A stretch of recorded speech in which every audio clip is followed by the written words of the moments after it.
Have you ever had that moment when you're in the middle of a seemingly normal conversation, maybe having coffee with a friend, discussing work or weekend plans, and suddenly a strange question pops into your mind?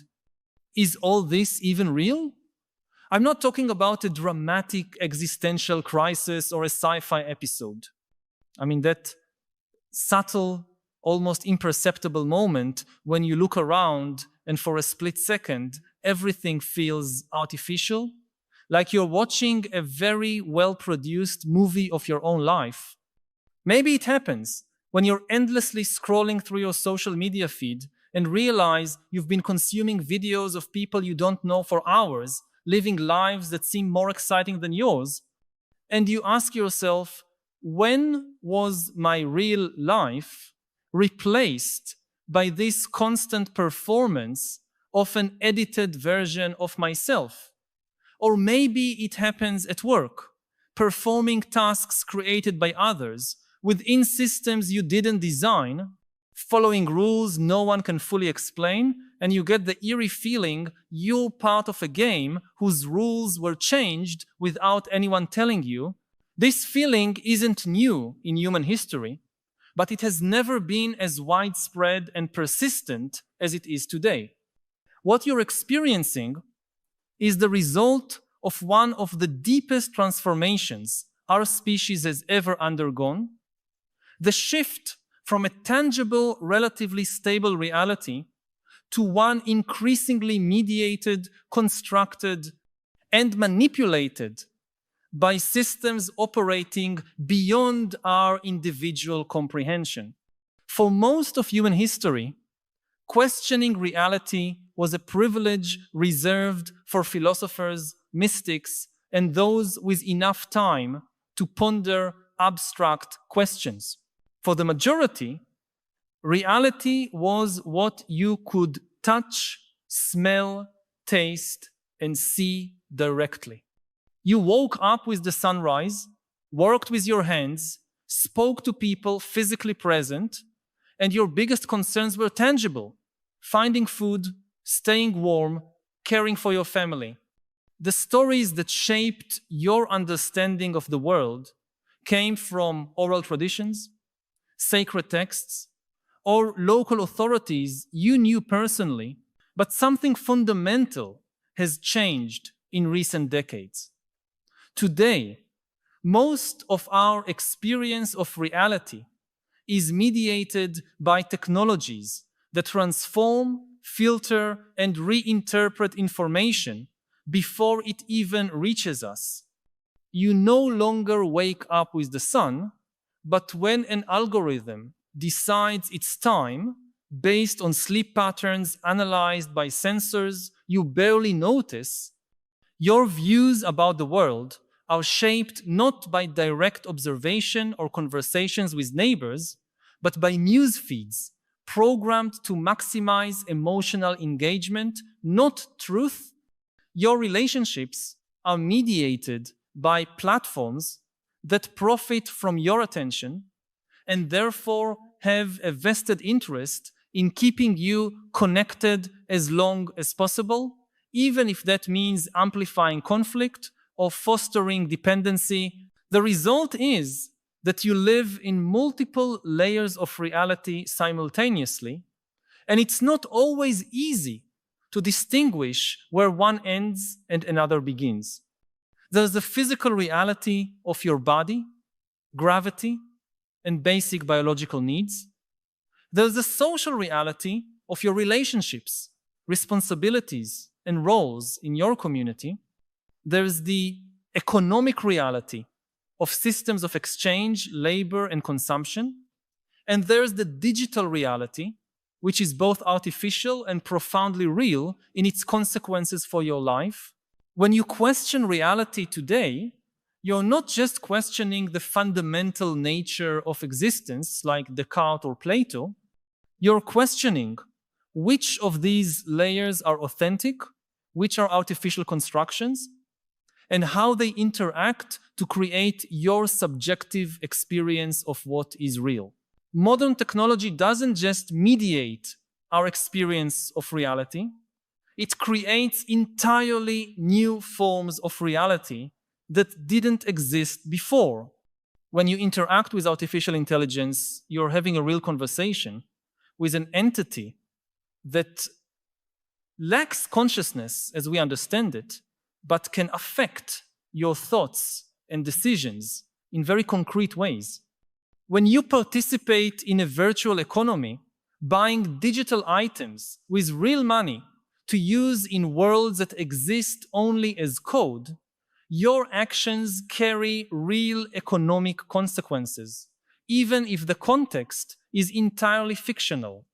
When you build an online identity that is part authentic, part performative, that identity becomes part of your social reality, even if it's in part a conscious construction.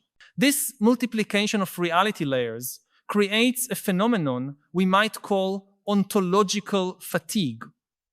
Ontology is the branch of philosophy that studies the nature of existence and being. Ontological fatigue is the mental exhaustion we experience when we constantly have to navigate between different definitions of real without having clear criteria to distinguish between them. You feel it when you must quickly switch between a work video call where you perform a professional version of yourself, a text conversation with your family, where you are expected to be caring and attentive, and a social media scroll session where you must judge, admire, and compare yourself constantly. Each of these interactions demands you activate different aspects of your personality and apply different criteria for what's important, true, or valuable. The questioning of reality you're experiencing isn't just an intellectual curiosity, it's an adaptive response to an environment that has changed faster than our psychological capacity to process it. Your brain, which evolved to navigate relatively stable and predictable environments, must now deal with an amount of information, stimuli, and choices that would be incomprehensible to any previous generation. The questioning arises as a protective mechanism. When your reality processing system is overloaded, doubt becomes a way to pause, reassess, and find more solid anchor points. But here lies an interesting paradox. The more we question reality, the more real our experience of questioning becomes. Doubt, uncertainty, the sense of disconnection, they become defining features of contemporary experience. They're no longer exceptions or crises, they are the very fabric of how we live. This means that questioning reality today isn't necessarily a path to firmer answers, but a way of life we must learn to navigate with greater wisdom and less suffering. I need to pause for a moment and ask you directly, when in your life do you most intensely feel this sense of questioning reality?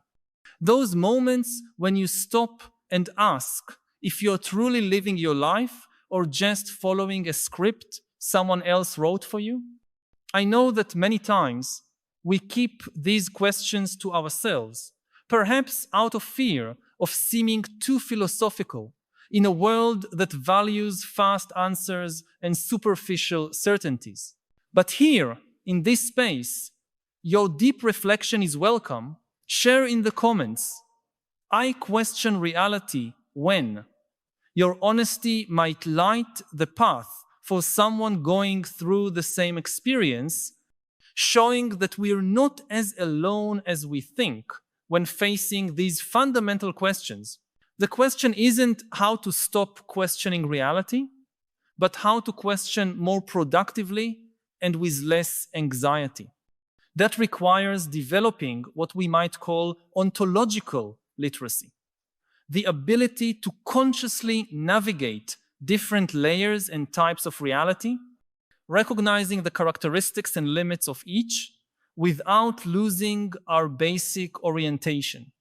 Just as we learn to read different types of texts, recognizing when something is fiction, journalism, propaganda, or scientific documentation, we must learn to read different types of reality experience. One of the most important skills in this literacy is distinguishing between realities that are constructed but useful and those that are constructed and manipulative. Many of the structures that organize our social lives are human constructs. Money, laws, traditions, institutions, but that doesn't make them any less real in their effects.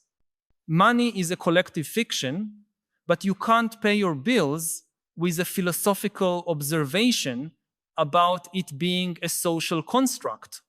The issue isn't whether these constructs are truly real, but whether they serve valuable human purposes and are transparent about their constructed nature. The problem arises when such constructs present themselves as natural, inevitable, or objective, when in reality they are choices that can be changed. When a social media algorithm shapes your worldview in a particular way that isn't a neutral reflection of reality, but a specific construction serving specific interests. Recognizing this doesn't mean rejecting technology, but using it more consciously and intentionally. Another crucial aspect of ontological literacy is learning to distinguish between direct experience and mediated experience, without necessarily romanticizing one over the other.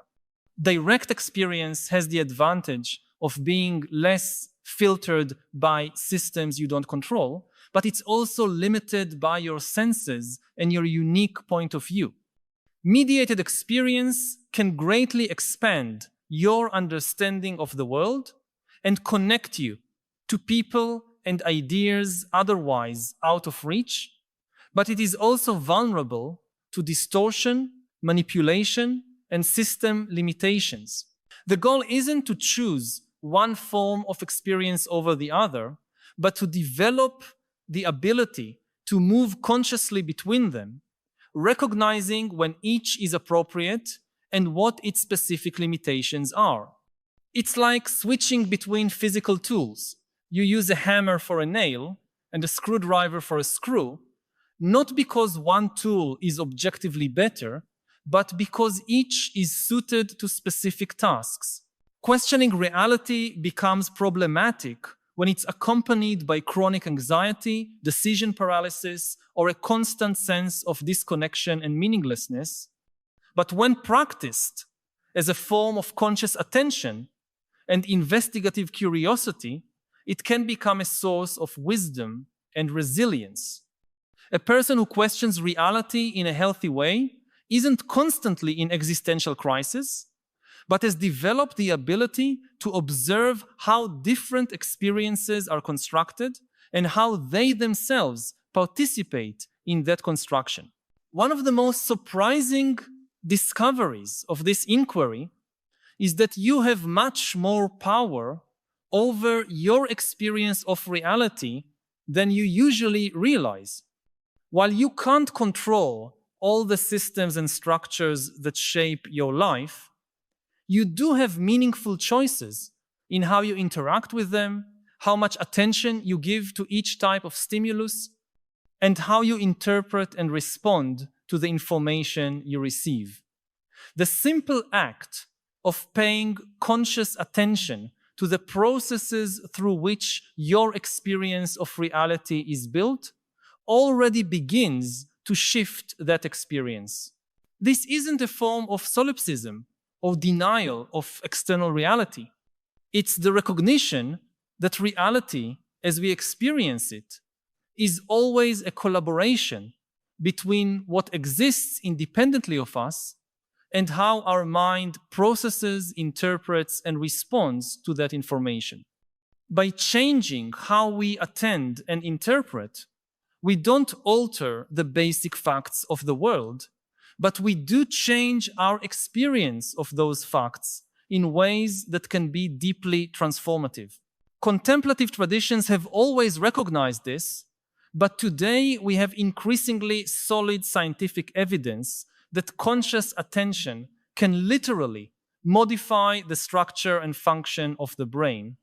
When you question reality in an investigative rather than anxious way, you're training your mind to be more flexible, less reactive, and more capable of distinguishing between different types of information and experience.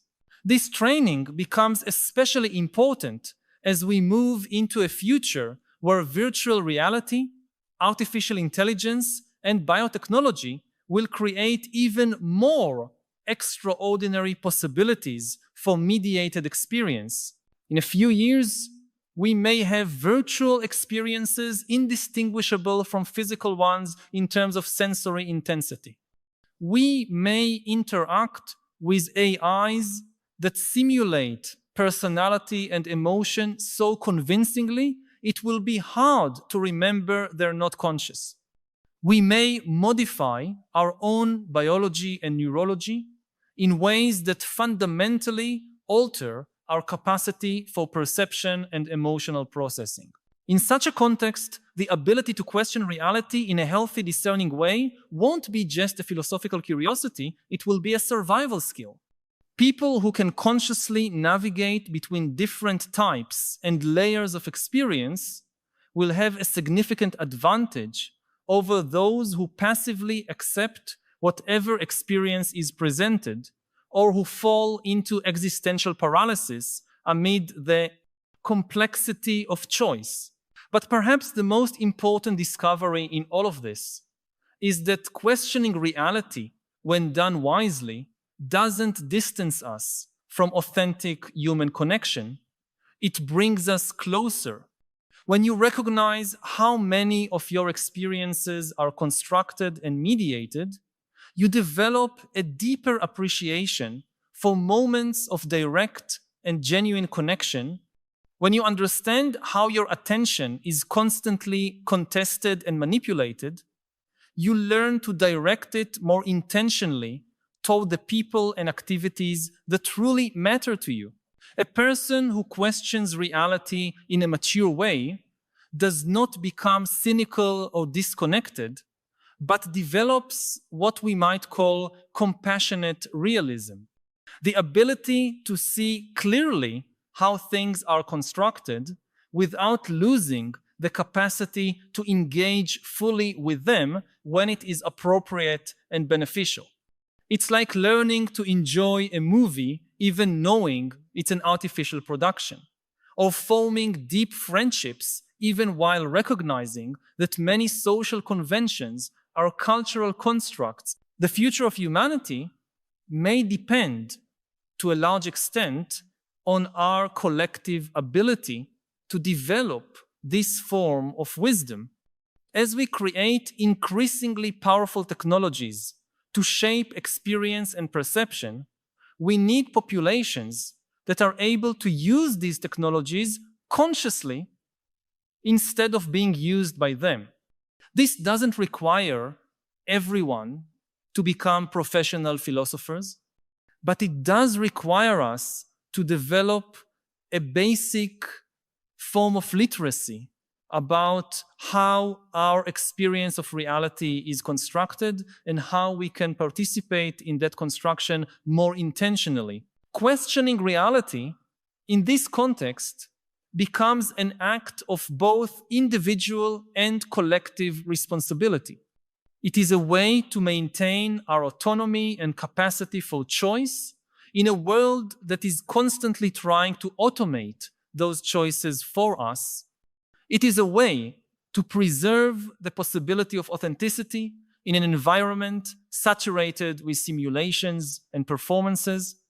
And it is a way to stay connected to deeper values and meanings in a culture that often encourages us to live on the surface of ourselves, when you question reality today, you are not just having an interesting personal experience, you're engaging with one of the most important questions our species faces: how to maintain our essential humanity while we create increasingly sophisticated ways of transcending the traditional limitations of the human condition. The answer is not to reject change, nor to embrace it uncritically, but to develop the wisdom necessary to consciously navigate the transformations we are creating. Questioning reality is ultimately a form of love. Love for truth, even when it is complex and uncomfortable. Love for human possibility, even when it is uncertain and vulnerable. And love for conscious life, even when it requires more effort and attention than the unconscious alternative. When you feel that strange question arise in your mind, that subtle sensation that something is not quite as it seems, you are experiencing one of the most precious and distinctive aspects of human consciousness, the ability to observe our own experience and question it in pursuit of greater clarity and wisdom. If these reflections touched on something you've been feeling but perhaps haven't found the words to express, know that you are not alone. By subscribing to the channel, you will connect with a growing community of people who share your concerns and your desire for a deeper understanding of the philosophical challenges of our time. Each week, we meet here to explore together the great questions that define our era and to seek not just understanding, but wiser ways of living amidst the transformations we are witnessing. This is not just a channel, but a space for dialogue and collective growth, where we question not only the reality around us, but how we can create more conscious, compassionate realities aligned with our deepest values. I read in an interview that you gave The Guardian, they asked you the greatest regret of your life. And you said not being open about your sexuality earlier. Yeah. Why is that? Why it's my biggest regret? Yes. Or why? Because I think that the pain of kind of living in denial to myself. I mean, when I say it's a regret not coming out, it's not to other people, it's to myself. And looking back, the writing was on the wall when I was like 14, 15 for sure. Like if I would be on the beach, I would definitely look at the guys, not at the girls. But I couldn't acknowledge it.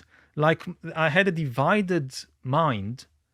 That one part of the mind knew absolutely 100%, and the other part of the mind had absolutely no idea.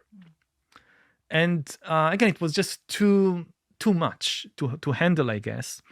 But this situation of living in denial and in repression of myself, just looking back, it was a lot of painful years.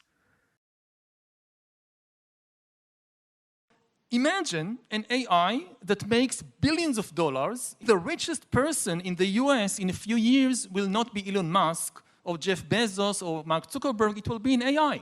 And this AI has the freedom of speech, which includes the right to donate money to politicians, maybe on condition that they further advance rights for AI. This is a completely realistic scenario. This is a question that we as a society need to decide: do we acknowledge AIs as persons with rights? There are people who are already convinced that AIs, because they have interaction with them, have consciousness, feelings. So maybe in a few years, the world is divided between countries that recognize AIs as persons with rights and countries that don't.